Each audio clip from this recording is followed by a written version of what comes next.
Halo, Kembali lagi di Ruang Ngobrol. Kali ini kita akan membahas komik terbaru dari Kei Senbei yang berjudul Pulau Dalam Genangan Air. Ya, ini soal judul kita obrolin nanti ya.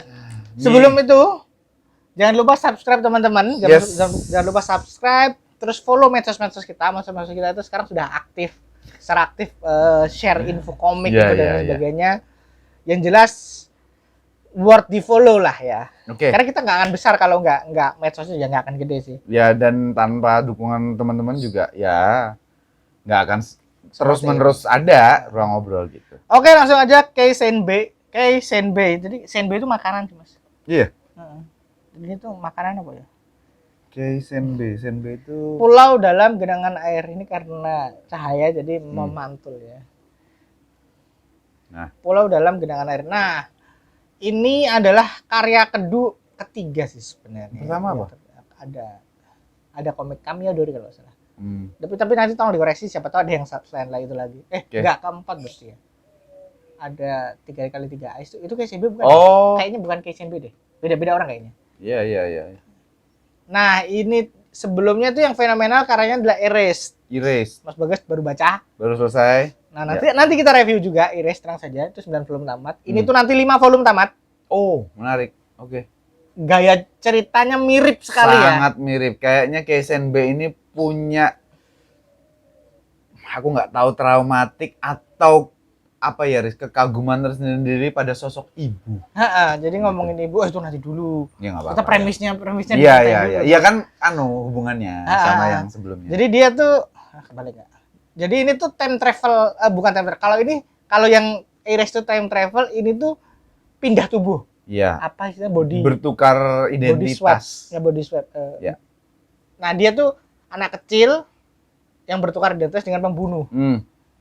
Nah, kemudian ya ini di tahun yang sama. Kalau yang Erased kan time leap ya. Iya. Kalau ini di tahun yang sama bertukar identitas, kemudian ya ceritanya akan bergulir tentang bagaimana mereka akan bisa kembali.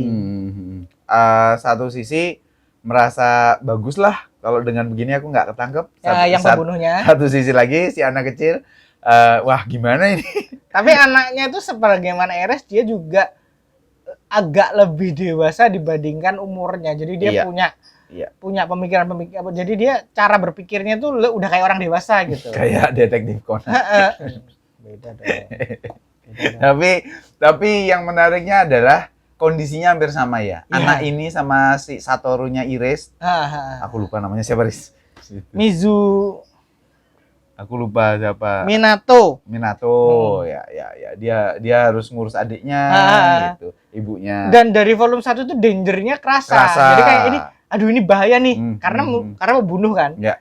Bisa aja ibunya mati. Bisa aja terus teman sekolahnya nanti bisa dibunuh kalau terlalu curiga gitu kan. Kamu siapa? Kamu kok beda gitu. Jadi aku sukanya itu, jadi kita dibawa untuk terus keeping in touch lah istilahnya.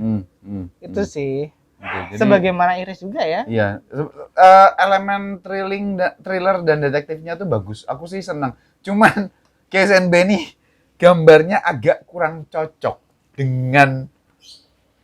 Kalau aku cocok sih, Mas. Aku sih nggak terlalu seneng ya, karena gambarnya dia itu nggak serealis yang bukan realis goresan ya, tapi nggak serealis yang dibutuhkan untuk genrenya. Iya.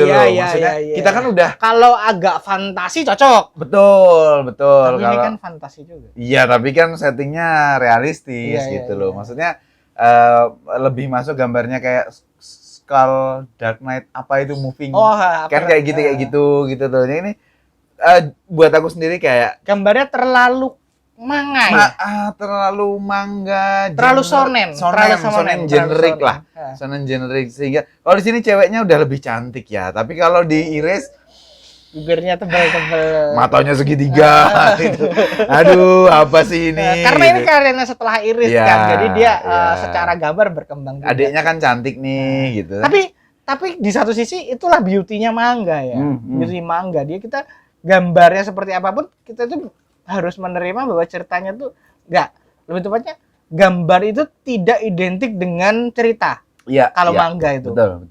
Kalau kami barat kan ada lebih banyak yang identik. Nah, jadi kalau kayak gini identiknya gambarnya ceritanya begini, kalau ini gini. Tapi kalau komik manga itu memang begitu. Nah, downside-nya adalah kayak Mas Bagas gitu. Ada yang kok gambarnya gini ya untuk ceritanya yang kayak gini gitu. Tapi untuk terinvestasi dengan ceritanya sangat mudah. Dapat. Karena bagus. Narasinya enak banget ya, itu manga sih. Dan teknik gambarnya nggak sedetail atau serumit, se-high tech yang manga-manga yang di tahun yang sama sih. Lebih banyak manualnya sih. Apalagi Iris nanti ya, karena karya-karya sebelumnya gitu. Tapi dia tuh awalnya doujin, Mas. Oh iya. Awalnya doujin kan. Terus dia di mangaka. Tapi bagus sih. Aku suka suspense-nya, terutama suspense-nya aku suka. Jadi kalau kalian suka Iris atau kalian belum pernah baca Iris malah, coba baca ini. Betul.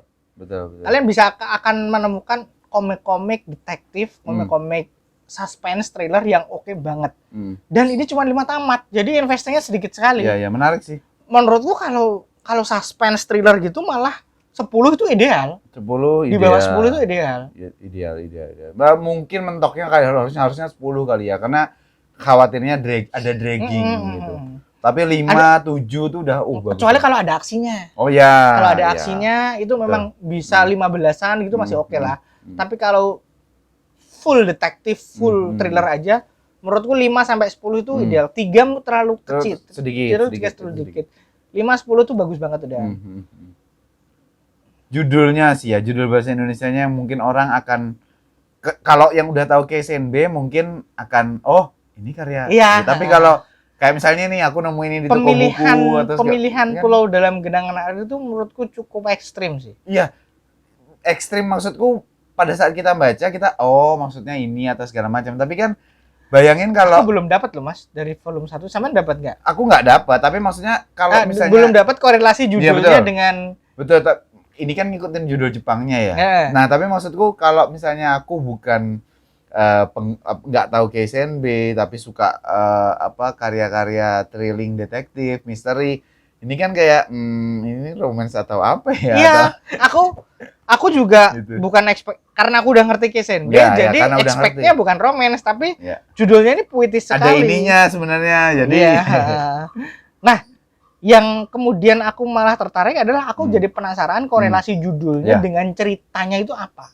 Ya, apakah nanti dibawa ke tempat seperti itu atau apa? Itu dari volume 1 aku belum dapat. Nah, teman-teman yang udah dapat silahkan komen. Siapa tahu dapat. Tapi kami belum dapat yang berdua ya.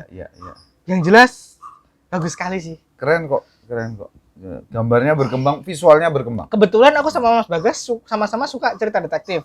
Sama-sama suka cerita suspense. Jadi ini ngeklik banget buat kami berdua. Yes. Aku bacanya sebelum baca Iris ya, teman-teman. Jadi oke, recommended. Recommended ya. Oke, itu aja kali ya soal Pulau Dalam Genangan Air. Oke. Yang jelas pemilihan judulnya berani sekali. Aku suka sih. Ya, karena kesan puitisnya dapat. Iya, cuman kan ya itu tadi risknya tuh juga besar gitu loh untuk penerbit gitu. Tapi penerbit mau ngegolin itu menurutku bagus sih. Oke. Kita butuh lebih banyak judul-judul yang dialih bahasakan dengan baik loh. Jangan kayak dulu ada komik judulnya Raja Setan, ambilin itu dong. Hah? Itu bagus banget.